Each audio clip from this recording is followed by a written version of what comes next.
Welcome to the deep dive. We've got some really interesting source material you sent over, and we're going to pull out the key insights for you. Yeah, give you that shortcut to getting up to speed. Exactly.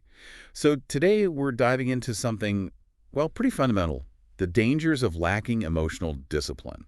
It's a fascinating topic. The text we looked at really argues that managing emotions isn't just personal, it's like a shield. Hmm. Protects you from manipulation. Right, and this source, it defines emotional discipline, talks about how not having it makes you vulnerable, and even gets into specific tactics manipulators use. Gaslighting, flattery, that sort of thing. Yeah, and also emotional blackmail, struggles with boundaries. Plus, it touches on why someone might lack this discipline and, crucially, how to build it. So the mission today is really to get under the surface of this. Understand the dynamics and hopefully leave you feeling a bit more equipped, more aware in your own interactions. Sounds good. Okay, so let's jump right in. What exactly does our source mean by emotional discipline? It sounds quite formal. Well, at its heart, it's defined as the ability to regulate and manage your own emotions. So not like stuffing them down. No, not at all. It's more about awareness, like noticing what you're feeling when you're feeling it, maybe understanding the trigger, and then sort of managing your reaction in a healthy way. It means you're not just reacting on impulse. There's a choice involved. Okay, that makes sense. So if that's having it, what does lacking it look like, according to the text? The picture painted is someone who's maybe more impulsive, reactive. Easily thrown off balance by strong feelings. Yeah, exactly. Easily overwhelmed. Maybe their mood swings wildly depending on what's happening around them, or they just can't think straight when they're stressed or upset. Right, you can see how that would be tough. Yeah. And okay, the core argument here is that this difficulty, this lack of inner control, leaves you open to manipulation. Why that connection? Well, the idea is when your emotions are kind of driving the bus, your judgment gets cloudy, right? And manipulators, they're often really good at reading people's emotional states. They spot those vulnerabilities where you're reactive, where you get easily upset. And they target those spots. Precisely. Yeah. They know how to push your buttons, basically.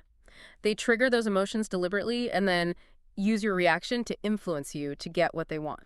Okay, now this is where it gets really interesting. How exactly do they do that? The source mentions a few tactics, starting with gaslighting. Gaslighting. Yeah, that's a really nasty one.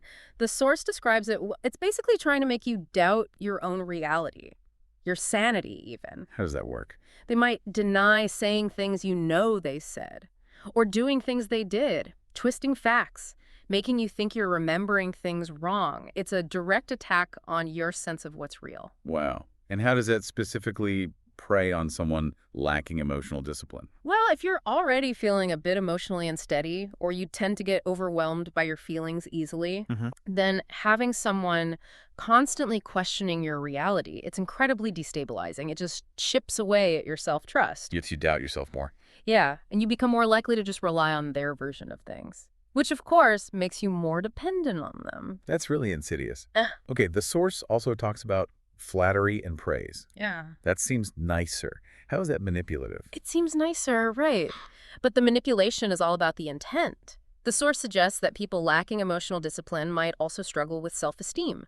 They might crave validation from others. Okay. So the manipulator comes along, showers them with praise, often over the top, maybe insincere praise, makes them feel super special. But it's not genuine. Usually not. It's a tactic. It's designed to gain influence. The person receiving the praise gets hooked on that feeling, wanting to keep the manipulator happy to keep the praise coming. Even if it means ignoring your own needs. Exactly. They become, as the source puts it, a means to an end for the manipulator. That really shifts the perspective on compliments sometimes. Okay, another one mentioned.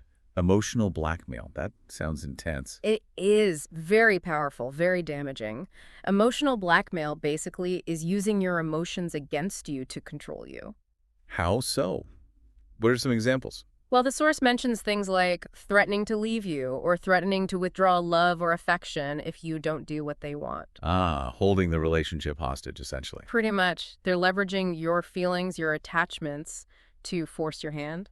And why are people without strong emotional discipline more susceptible to that? Often it links back to that fear of rejection or abandonment we talked about.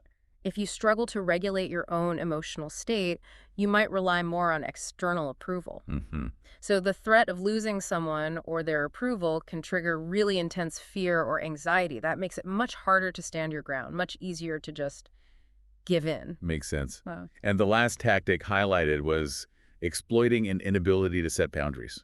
That feels connected to everything else. Absolutely. It's fundamental.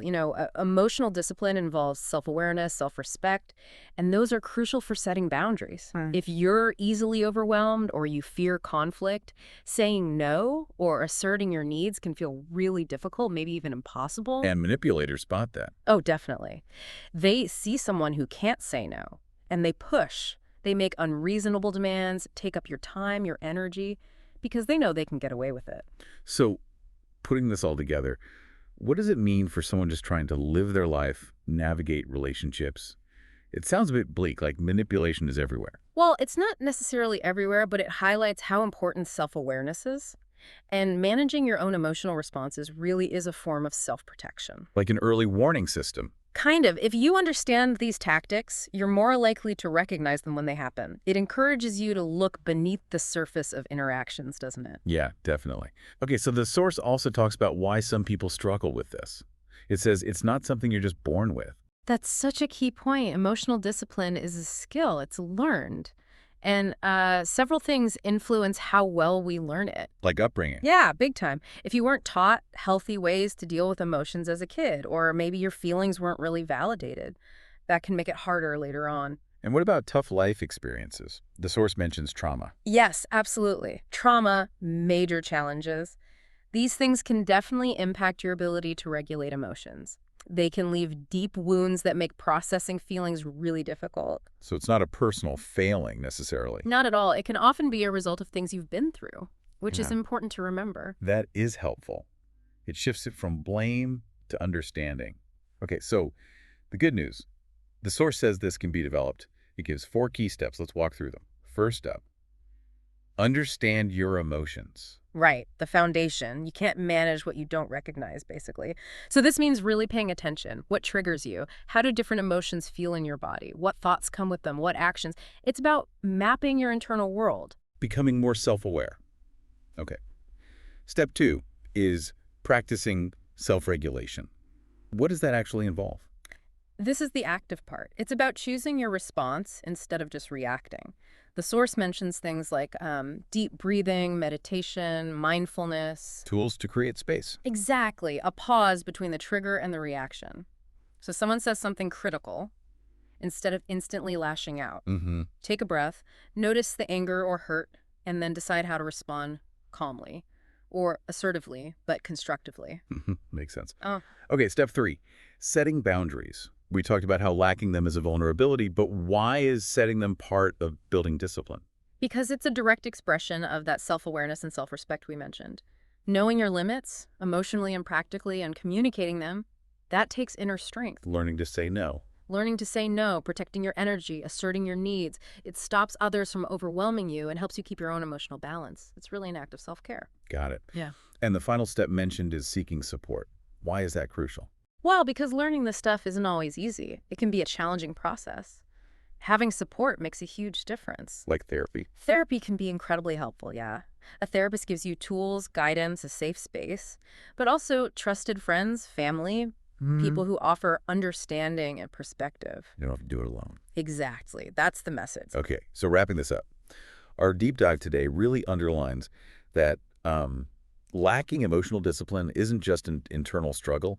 It genuinely creates vulnerability. Yeah, vulnerability to manipulation. Right. The source showed how manipulators can target that lack of emotional control using things like gaslighting, false flattery, emotional blackmail, and just walking over weak boundaries. And just recognizing that possibility, that potential vulnerability in ourselves is a huge first step. All right. Without judgment, just awareness. And the really positive takeaway here, the empowering part, is that emotional discipline isn't fixed. It's a skill. You can learn it. Absolutely. You can actively develop it. By understanding your emotions, practicing that self-regulation, getting better at boundaries, and reaching out for support, you can actually gain more control and shield yourself better. Definitely. These are concrete things you can do.